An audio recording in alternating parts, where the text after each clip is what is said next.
Professeur Nordiniessa, bonjour. Bonjour et merci pour l'invitation. Alors, l'Algérie élue pour un second mandat en tant que membre du GIEC, groupement intergouvernemental d'experts en charge de l'évolution du climat. Il relève de l'ONU. Le climat avec le changement et le réchauffement de la Terre, c'est une question qui préoccupe au plus haut niveau. Professeur Yassa. Tout à fait. Permettez-moi, Madame Soulal Hachmi, tout d'abord d'exprimer ma gratitude aux plus hautes autorités du pays de m'avoir soutenu et d'avoir soutenu ma nomination dans le bureau de GIEC. J'exprime mes remerciements au Monsieur le Premier ministre, au ministère des Affaires étrangères, et notamment la direction générale des multilatérales, la direction de l'environnement et développement durable, le point focal national pour les changements climatiques, et ainsi que la représentation diplomatique de l'Algérie à travers le monde, notamment l'ambassade de l'Algérie à Nairobi et son Excellence l'ambassadeur Monsieur Boumediene Mahi qui nous a soutenus lors de notre élection à Nairobi. Alors sur la question du climat, c'est une question avec le réchauffement de la Terre, ces températures caniculaires que nous n'avons jamais connues auparavant, c'est des questions qui préoccupe au plus haut niveau, c'est-à-dire même au niveau des instances internationales. Professeur Yessa. Absolument, la question, la problématique de climat est à l'agenda des plus hautes instances internationales et de toutes les politiques pratiquement internationales. Le GIEC, donc le panel de l'ONU sur le changement climatique, a déjà élaboré 6 cycles d'évaluation de climat. Le dernier cycle, le 6e cycle, a fait un constat alarmant quant à l'état de réchauffement planétaire. Donc les rapports de GIEC à la fois donc, présentent un état des lieux de réchauffement climatique, le constat, mais proposent également des mesures, des actions à mettre en œuvre, notamment les mesures d'adaptation, comment s'adapter au changement climatique et comment atténuer les impacts des changements climatiques. Ces mesures ils sont destinées au plus haut niveau, donc aux différents gouvernements, afin de les accompagner et de les soutenir avec des données scientifiques pour justement à la fois s'adapter au changement climatique, mais réduire les émissions de gaz à effet de serre et freiner le réchauffement climatique à des niveaux qui sont selon la capacité du pays à faire face et à développer leur résilience. Alors, si on parle de mesures d'adaptation, cela signifie que, bien sûr, les changements climatiques, avec cette canicule, c'est devenu un fait indéniable. Ce sont des faits qui se sont aujourd'hui installés. Il faut s'adapter. Donc les scénarios et les prédictions de GIEC prédisent que d'ici 2030, nous allons frôler les niveaux de 1,5 degrés Celsius, c'est-à-dire nous sommes actuellement à 1,1 degré Celsius, jusqu'à 1, la dernière mise à jour, on est à 1,2 degrés Celsius de réchauffement climatique, et avec le 1,2 degré, on est en train de vivre les conséquences néfastes sur bien sûr les hausses de température, mais également les vagues de chaleur, les canicules, les feux de forêt. Donc les conséquences, et nous allons assister également à des risques composites ou bien des risques en cascade. Donc pratiquement tous les systèmes vont être affectés par le réchauffement climatique, et donc c'est une menace, c'est un risque planétaire auquel tous les pays doivent y faire face d'une manière collégiale. Ça y va de l'avenir de la planète, ça y va bien sûr de la sécurité des pays, la sécurité des êtres humains, la sécurité des écosystèmes. Tout le monde est pratiquement menacé par les impacts néfastes des changements climatiques. Donc le GIEC, bien entendu, à analyser la situation. Donc nous avons également, bien sûr, dans le cadre de l'accord de Paris sur le changement climatique, élaboré des rapports dans le cadre de ce qu'on appelle le Global Stocktake, c'est-à-dire un bilan global sur le changement climatique. Et le GIEC a également proposé des mesures pour s'adapter au changement climatique. Et dans l'autre volet, c'est des mesures justement pour réduire les émissions de gaz à effet de serre et freiner un peu la tendance haussière donc des réchauffements planétaires. Mais si on en est arrivé à ce niveau, est-ce la raison des pays industrialisés qui n'ont pas voulu réduire leur CO2 par rapport à leur question d'industrialisation massive? Quelle est votre réponse justement par rapport à cette question? Et est-ce qu'ils ont une part de responsabilité, donc ils doivent impérativement l'assumer aujourd'hui vis-à-vis des autres pays, des autres nations? Justement, le GIEC a élaboré un peu un bilan par rapport aux émissions de gaz à effet de serre. Donc le bilan montre que, bien sûr, souligne la responsabilité des pays, la responsabilité historique des pays développés, les pays industrialisés. Et d'ailleurs, le dernier bilan montre que, disons, bien typiquement, le bilan résiduel, c'est le bilan qui nous reste pour atteindre le niveau de 1,5, c'est-à-dire 1,5 degré Celsius de réchauffement, montre que la majorité du bilan a été consommée par les pays industrialisés, les pays développés.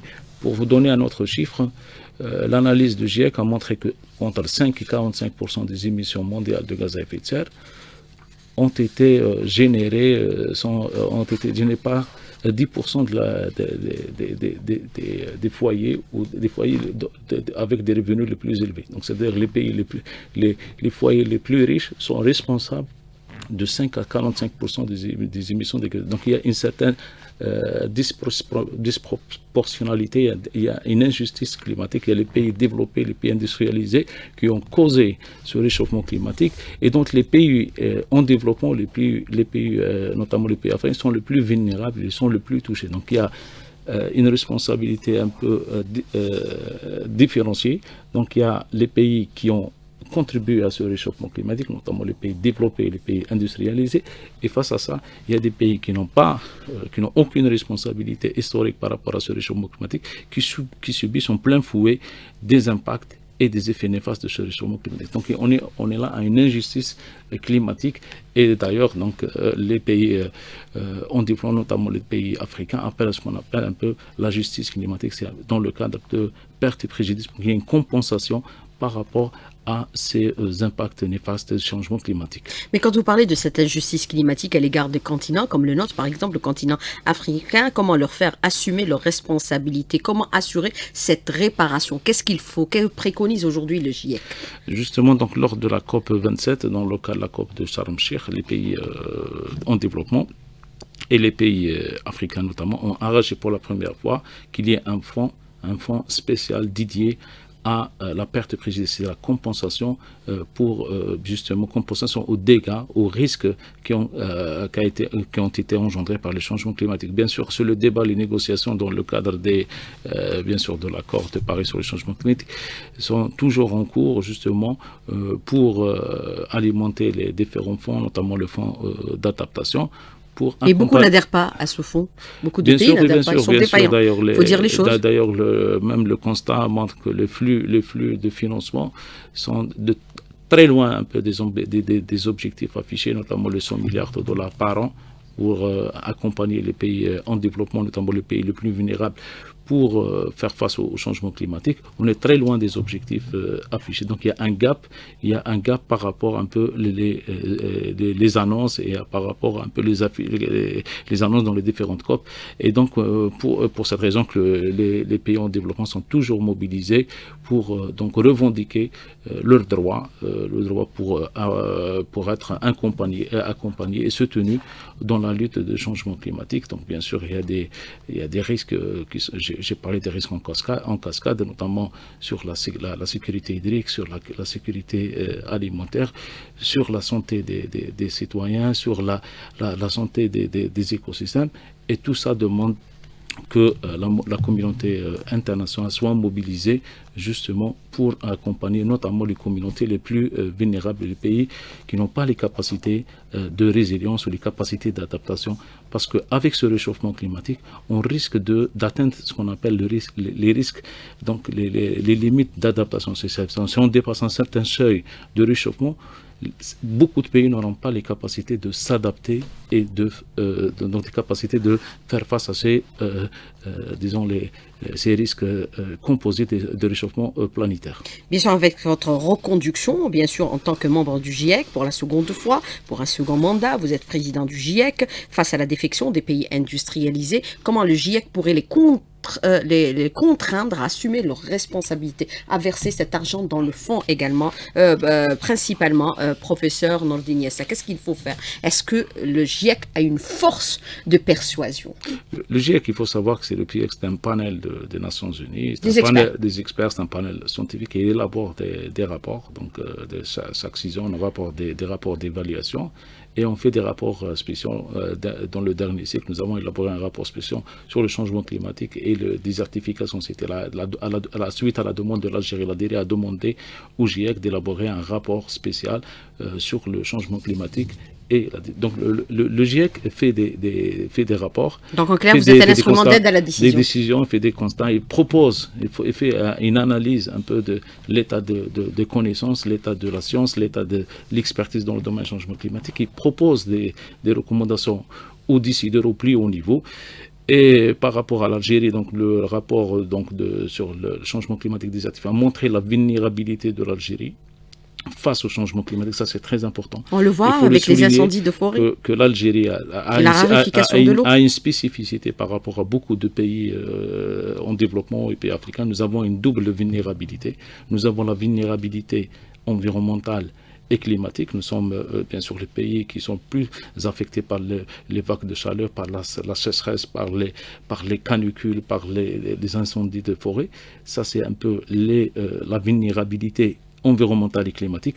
Nous avons également une vulnérabilité économique. C'est un pays dont les revenus s'appuient sur l'exportation de pétrole et de gaz, c'est l'énergie fossile. Comme les énergies fossiles sont pointées de doigt en tant que responsables du réchauffement climatique, donc la position de l'Algérie par rapport à cette question d'atténuation, de réduction des émissions de gaz à effet de serre, tient compte aussi de cette vulnérabilité économique, cette spécificité qui est de l'Algérie, et pour cette raison que l'Algérie appelle à ce qu'il y ait une transition bien sûr juste, une transition inclusive, une transition équitable et progressive qui tient compte de cette spécificité, les spécificités des pays comme l'Algérie, qui ont cette vulnérabilité à la fois climatique et économique. Mais comment doit être assurée cette transition énergétique, professeur Yessa, quand on sait que parallèlement, vous êtes le commissaire aux énergies renouvelables et à la transition énergétique dans notre pays auprès du Premier ministre, monsieur Yessa? Justement, donc les rapports du GIEC, bien sûr, présentent des approches systémiques. C'est des approches, on les met en œuvre? Des propositions concrètes, c'est des propositions systémiques dans le système énergétique, la gestion de l'eau, le système alimentaire, bien sûr les infrastructures, l'urbain, la santé, pratiquement tous les systèmes sont concernés. Mais est-ce qu'on les met en œuvre? Justement, donc dans le GIEC, il y a les mesures de la transition, des transitions, bien sûr, des transitions efficaces, et certaines transitions, ils sont inefficaces. Comme les mesures d'adaptation, il y a des adaptations qui sont efficaces et il y a des mauvaises adaptations. Donc je vous donne un exemple par rapport aux mesures d'adaptation. D'adaptation, c'est-à-dire comment s'adapter aux problématiques de changement climatique. Par rapport au stress hydrique, donc nous avons, pour s'adapter, donc comme il y a une raréfaction de ressources en eau, donc soit on fait appel aux ressources de la nappe phréatique qui sont les souterraines qui ne sont pas durables et qui sont inépuisables, ou alors le dessalement. Donc ça, le dessalement, c'est une bonne mesure d'adaptation. Faire appel à la nappe phréatique, c'est une mauvaise adaptation. Maintenant, si on conjugue le dessalement avec les énergies renouvelables, donc on aura une meilleure adaptation en adaptant des mesures, des systèmes énergétiques plutôt. Par rapport aux énergies renouvelables et la transition énergétique, les différents scénarios montrent qu'actuellement, Donc on est très loin on est très loin des objectifs donc de réchauffement climatique. Pour le cas de l'Algérie, bon peut-être on parlera par la suite. Donc il y a des recommandations pour faire une transition efficace, bien sûr en développant les énergies renouvelables, mais surtout la maîtrise de la consommation et l'efficacité énergétique, d'autant plus que durant cette période estivale, on a atteint des records de consommation d'énergie. Et c'est des aspects que nous aborderons encore une fois dans la deuxième partie de l'invité de la rédaction, où 5 minutes seront également consacrées aux questions des auditeurs qui nous contacteront sur notre page Facebook invité de la rédaction, professeur Nordine Essa. Merci, restez avec nous, on revient dans un tout petit moment. À tout de suite. Alors, professeur Nordine Essa, moi je voudrais revenir avec vous sur plusieurs questions pour cette deuxième partie de l'invité de la rédaction. On va essayer d'être interactif. Questions-réponses. Vous avez parlé bien sûr des recommandations des GIEC, leur application en Algérie, un pays exposé au phénomène de changement climatique. On l'a vu ces dernières années avec la raréfaction des pluies. On est passé d'un statut de pays semi-aride à un pays aride. Il faut dire les choses, il faut réactualiser les données sur la question du climat. On l'a vu avec bien sûr cette dernière canicule. On suffoque, on n'arrive plus à respirer, où les températures par endroit ont dépassé même les 50 degrés, même si au niveau de la météo, on annonce toujours les 47, 48. Alors, je voudrais revenir avec vous, bien sûr, sur les recommandations. Vous avez dit, nous sommes en train de nous adapter de façon graduelle, mais dans certains domaines, on accuse énormément de retard par rapport à la question des renouvelables et des énergies renouvelables, professeur Nordine Essa, puisqu'avec le conventionnel, nous avons vu, on a un surplus de production, même si on atteint parfois des pics de consommation, et parfois, malheureusement, il faut le dire, Sonelgaz opère aussi certaines coupures, aussi des coupures techniques. Quelle est votre réponse justement par rapport à cette question? Les renouvelables, c'est l'alternative? Absolument. Donc, vous avez posé une question très très importante. D'ailleurs, c'est fait partie des préoccupations un peu et même des sujets qui sont largement traités dans les rapports de GIEC. On est face à une croissance de la demande chaque année, à 7% de croissance de demande de la consommation d'énergie. Plusieurs raisons. Bien sûr, il y a la croissance démographique, mais il y a aussi la croissance économique, bien sûr, la construction de nouveaux bâtis, etc. Et à côté, il y a le réchauffement, il y a le changement climatique, il y a la hausse de température. Donc, et pour s'adapter justement, parmi les mesures d'adaptation que nos compatriotes, bien sûr, utilisent, c'est le recours à la climatisation. Ça, c'est une mauvaise adaptation. Parce que là, on est en train... On n'a pas d'autre alternative. Très bien. On n'a pas d'autre alternative. Donc, ça génère aussi de la surconsommation et de gaspillage de l'énergie. Ça veut dire qu'il faut revoir notre modèle de construction impérativement. Très, très bien. Des constructions bioclimatiques avec des isolations thermiques pour, bien sûr, maîtriser la consommation. Donc, c'est un exemple concret où, disons, la construction bioclimatique permettrait donc de réduire le recours à la climatisation. Nous, au Sud, on a introduit le béton et le verre. Donc là, il y a une question fondamentale. Donc, soit on continue à climatiser, donc consommer davantage de l'énergie et continuer à investir dans les capacités de production, dans les infrastructures de production. Donc, on est à 25 gigawatts et on a atteint les pics de 18, voire 19 gigawatts. Donc, on est entre 25 et 19 gigawatts. Peut-être dans les années à venir, avec des hausses supplémentaires de température, peut-être on va atteindre des records encore plus importants. Donc le pic de consommation est normal. Parce qu'on n'a rien fait pour le réduire. Et normal parce qu'il y a, bien sûr, l'Algérie, donc nous avons un mode de vie, donc les populations se permettent donc d'utiliser, de déployer des climatisations. Certains pays n'ont pas les moyens pour le faire. Donc ça engendre des consommations excessives de l'énergie. Et donc, il est urgent qu'on adapte ou qu'on applique les documents techniques pour la construction bioclimatique qui tiennent compte de cette spécificité et cette donnée maintenant climatique. Donc il faut que la question climatique soit intégrée dans tous les plans d'action sectoriels. Donc ça soit une question transversale. Donc dans le domaine de la construction, et donc l'exemple est dans le bilan énergétique, pratiquement 47% de la consommation et donc le secteur résidentiel et tertiaire. Et donc il y a énormément donc, de gaspillage de l'énergie dans ce secteur et nous avons assisté à des pics records historiques en matière de consommation d'énergie. Donc il y a des mesures à prendre sur la construction, bien sûr l'isolation thermique, l'utilisation de fenêtres avec double vitrage, etc. Mais il y a également des mesures à prendre par rapport à la consommation dans les foyers, notamment les équipements électrodomestiques, les lampes, etc.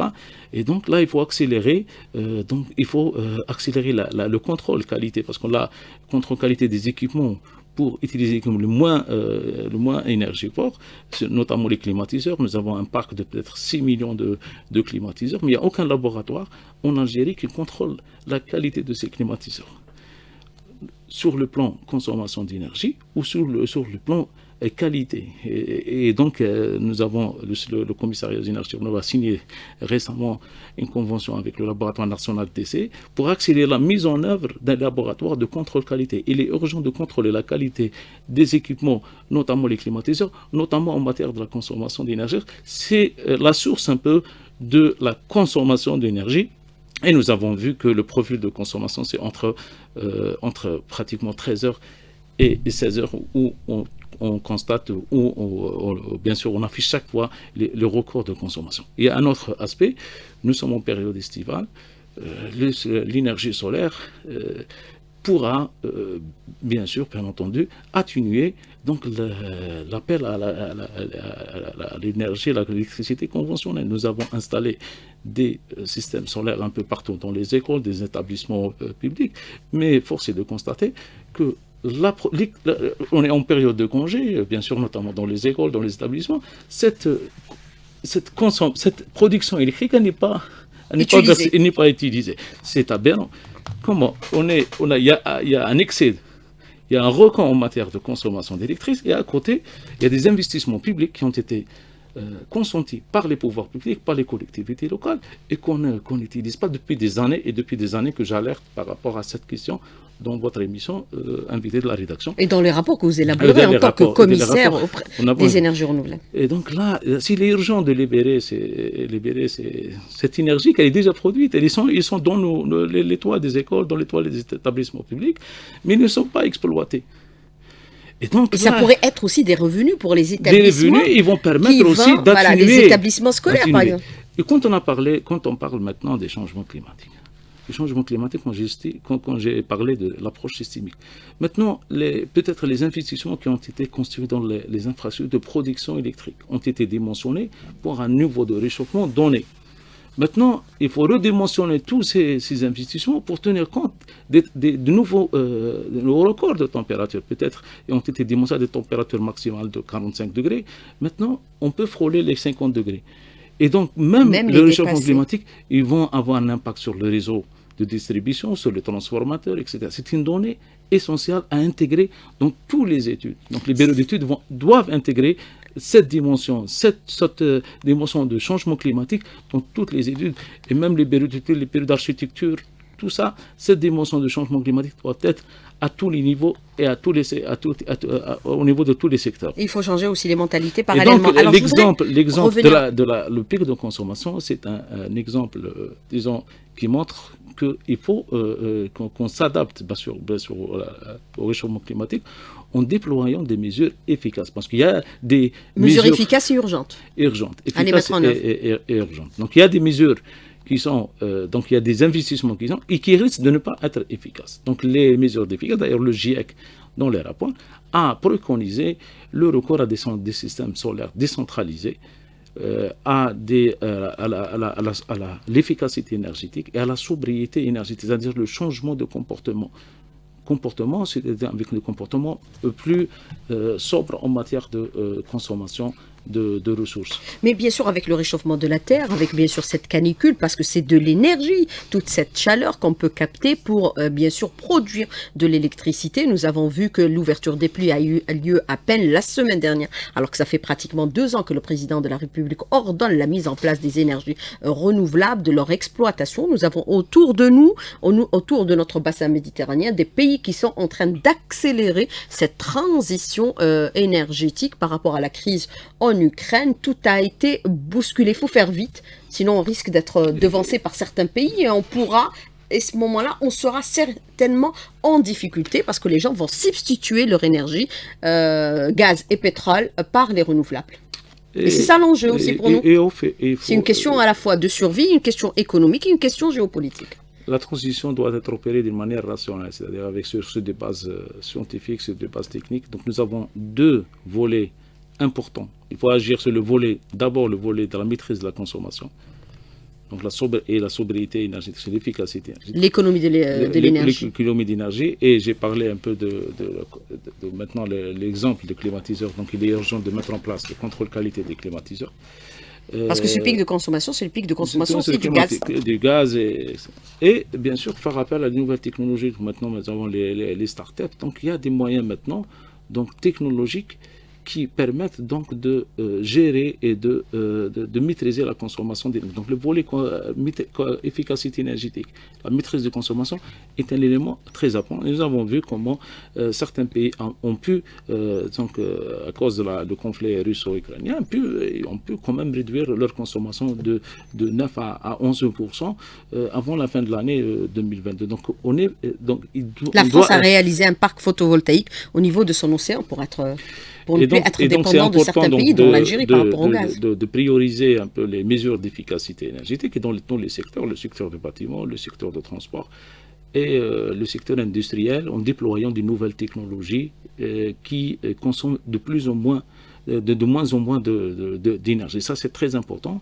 Et pour éviter des investissements supplémentaires dans la production d'électricité. D'un autre côté, en matière donc de développement des énergies renouvelables, il y a des solutions qui ont bien réussi un peu partout dans le monde, notamment les systèmes décentralisés et comment impliquer l'ensemble donc de la société dans cette transition énergétique. La transition énergétique, c'est un processus complexe qui appelle à l'ensemble des transitions. Les transitions, bien sûr, sur le système énergétique, mais aussi dans le comportement, dans le cadre. Il faut mettre en place, bien sûr, on est en train de travailler sur le cadre réglementaire, le cadre institutionnel, le renforcement des capacités pour qu'on puisse, pour préparer un peu le capital humain pour accompagner et mettre en œuvre cette transition énergétique. Donc il y a des solutions qui ont bien réussi, notamment les solutions solaires. Donc un peu partout maintenant, il y a le déploiement d'une énergie solaire décentralisée, c'est-à-dire qui sont déployées un peu dans les secteurs résidentiels, tertiaires,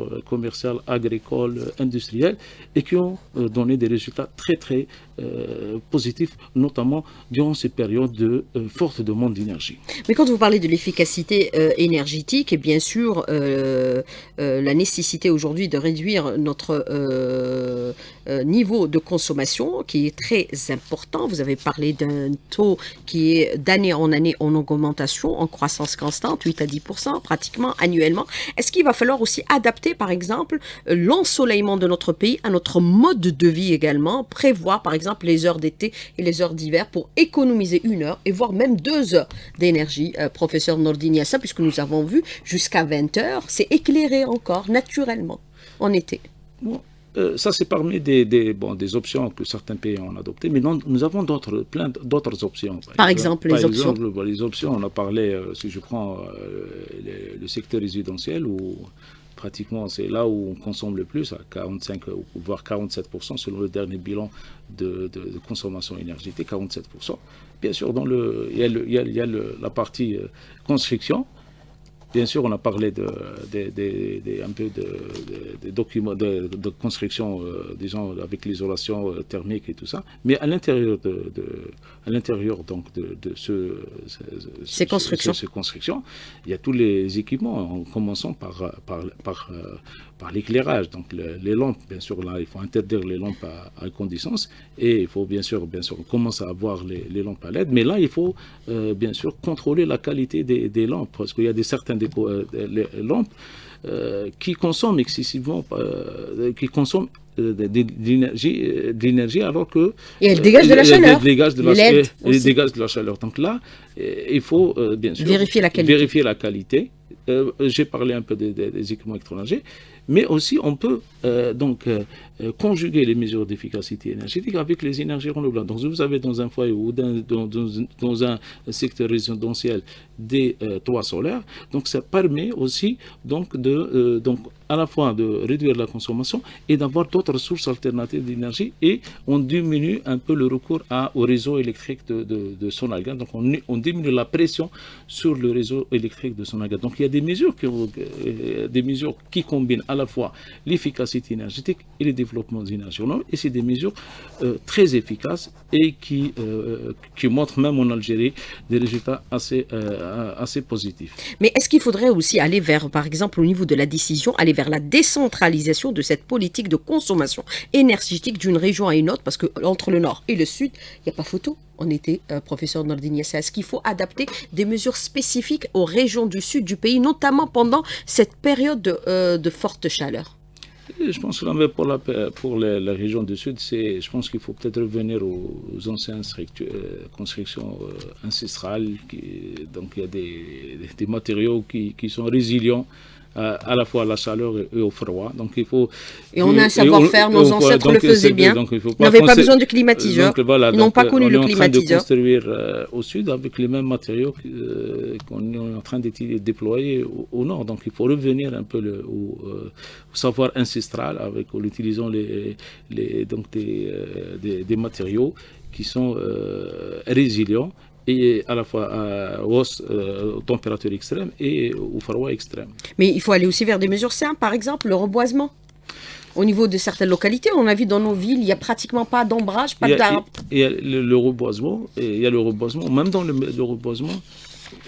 D'ailleurs, c'est des expériences. Dans certains pays, il y a des forêts urbaines qui apportent bien sûr la fraîcheur naturelle. Et puisqu'on est en train de vivre des incendies de forêt, il y a même des espèces qui sont plus résilientes au feu de forêt. Donc là aussi, cette dimension, donc le choix de la reboisement, on doit privilégier donc les espèces qui sont plus résilientes et qui résistent au feu de forêt. Également. Il faut écouter les experts aujourd'hui, professeur Nordine Yassa. On n'a pas d'autre choix, d'autres alternatives. Puisqu'on a vu ces derniers jours, on a quasiment suffoqué. Il y a eu même des personnes qui sont décédées, les personnes vulnérables, les personnes âgées, au niveau des structures hospitalières, même à leur domicile. Il y a des experts, il y a des compétences, il y a une surabondance des rapports même spécifiques à chaque région, à chaque économie. Ces rapports doivent être lus, doivent être examinés et doivent être aussi la base et la source pour l'élaboration des stratégies, les plans d'action. Donc les plans d'action, que ce soit dans les différents secteurs, l'énergie ou l'habitat, etc., doivent s'appuyer sur des rapports scientifiques, techniques, donc de référence, notamment les rapports du GIEC. Il y a une surabondance des rapports. C'est des rapports qui ont été élaborés par des grands experts, par des chercheurs, qui ont été validés par l'ensemble des pays. Tous les rapports du GIEC, ils sont approuvés par les 195 membres de GIEC. Donc ces rapports, ils ont une autorité scientifique, et ils sont aussi la légitimité, puisqu'ils ont été adoptés, approuvés par l'ensemble des pays. Et bien sûr, aux collectivités locales et aux Walid de les prendre en considération. Alors, je voudrais revenir avec vous sur cette question de l'auditeur rapidement. Professeur Yassa, connaissant que les voitures génèrent des quantités de gaz, c'est-à-dire de CO2, pourquoi ne pas penser aux modes de transport modernes, par exemple le monorail, le métro, le tramway, pour réduire l'utilisation des véhicules à Alger et dans d'autres villes, puisqu'aujourd'hui, la circulation est devenue infernale. Ça, c'est une réalité. Il y a ça, mais avant ça. Ça, c'est peut-être en aval, mais en amont, il faut... ça, c'est la question de l'auditeur. Oui, mais il faut une planification urbaine pour éviter même le transport. Donc, il y a une planification, c'est comment rapprocher un peu l'habitation des écoles, de l'université, des lieux de travail, pour réduire les distances entre. Donc, il y a ce qu'on appelle un peu... Apprendre à marcher, tout simplement. Les zones urbaines compactes, ou pour éviter le transport même en commun ou le transport individuel. Et bien sûr, il y a maintenant des moyens de transport qui sont durables et qui ne dégagent pas d'émissions de carbone. Mais là, il faut toute une préparation. On parle un peu de la mobilité durable, la mobilité électrique, mais il faut préparer toutes les conditions pour que cette transition dans le domaine de transport soit également efficace. Alors, autre question de l'auditeur qui vous dit aujourd'hui, la tendance du monde s'oriente vers ces énergies renouvelables autour de notre pays et de leur procurer une place de choix. Il faut accélérer cette tendance aujourd'hui puisque nous avons vu, il y a le plan bien sûr hydrogène vert, il y a bien sûr les énergies renouvelables avec plutôt l'ouverture des plis qui a été fait récemment par Sonelgaz pour l'exploitation un peu du solaire. Est-ce qu'il faut accélérer cette cadence également, professeur Nordine Yassa, et que les citoyens puissent aussi disposer de leur énergie, propre énergie, à produire et à consommer à la fois? Donc, on n'a pas le choix, parce que là, soit on le fait selon notre plan, notre stratégie, soit que cette transition se fera sans nous. Et non, il va nous être imposé, parce que là, avec l'Algérie a ratifié l'ensemble des accords. L'Algérie a ratifié l'accord de Paris. Il y a des échanges. L'Algérie s'est engagée, un engagement de pays pour réduire les émissions de gaz à effet de serre dans le cadre de l'accord de Paris. Il y a bien sûr des mécanismes de révision des ambitions, c'est-à-dire en matière de réduction des émissions de gaz à effet de serre. Bien sûr, on est pratiquement les objectifs de développement durable d'ici 2030. Donc, on doit commencer à opérer notre transition énergétique selon, bien sûr, des modèles, selon des approches efficaces et qui permettront donc bien sûr de réduire notre consommation, donc de préserver nos ressources en gaz et en pétrole, qui permettrait aussi de faire de croissance économique durable, de création de l'emploi, renforcement des capacités et même de développer notre tissu industriel. Donc cette transition énergétique doit également avoir des valeurs ajoutées sur l'économie nationale et sur, bien sûr, la croissance économique de notre pays. Et bien sûr, nous allons produire avec des partenaires étrangers comme les Chinois, les batteries à base de silicium. Donc, évidemment, il y a des défis et il y a également des opportunités. Il y a plein d'opportunités que notre pays peut saisir à travers cette transition énergétique et climatique. Par rapport aux IDE. Alors justement, par rapport à ce que vous avez déclaré à l'instant, les projections par rapport à l'exploitation maximale de toutes nos potentialités en termes de richesse, de création d'emplois, vous avez élaboré plusieurs rapports. Est-ce qu'on a des indicateurs chiffrés et réels, professeur Yassa? Donc bien sûr, rapidement, donc en matière donc de ressources, que ce soit solaire ou éolien, nous avons des ressources, nous avons des possibilités d'opérer, d'accélérer cette transition énergétique pour déployer des capacités importantes dans les énergies renouvelables, et on peut même atteindre une part importante dans le mix énergétique. Des revenus équivalents à 30 milliards de dollars, par exemple, d'ici 2050? Dans le cadre par exemple, dans le cadre de la feuille de route ou la stratégie nationale de l'hydrogène, nous avons élaboré, donc bien sûr on en a parlé ici dans votre émission, qu'il y a possibilité d'avoir des revenus dans des vingtaines de milliards de dollars par an en matière donc d'exportation de l'hydrogène vert. Il y a aussi la possibilité, bien sûr, pour l'électricité verte, c'est-à-dire l'électricité d'origine solaire.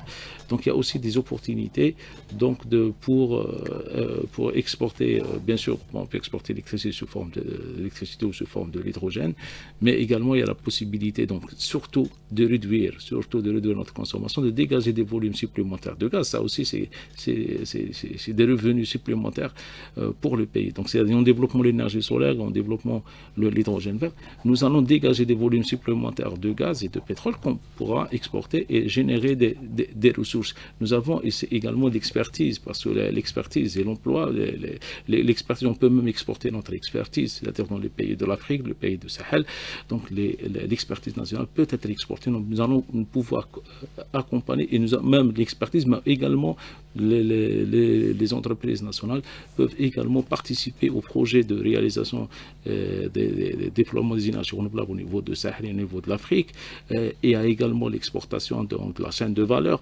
Donc il y a plein d'opportunités que l'Algérie pourra bien sûr bénéficier de cette transition énergétique. Donc on a tout à gagner, à la fois préserver l'environnement et créer à la fois de la richesse. Il faut faire vite également, professeur Nordine Yessa, prendre comme référence votre rapport que vous élaborez pratiquement annuellement au niveau du commissariat des énergies renouvelables et à la transition énergétique. Donc la transition énergétique maintenant, ce n'est plus... L'efficacité énergétique, pardon. La transition énergétique, ce n'est plus maintenant une question environnementale, écologique ou climatique. C'est une question économique. Économique par excellence. Donc, vous constatez que maintenant, par exemple, dans le marché des véhicules électriques, donc il y a des... On a commencé à installer les premières bornes en Naftal. Les sociétés les plus cotées en bourse, c'est des sociétés de production de les grands constructeurs. Maintenant, la batterie, le stockage d'énergie, la production de batteries lithium-ion.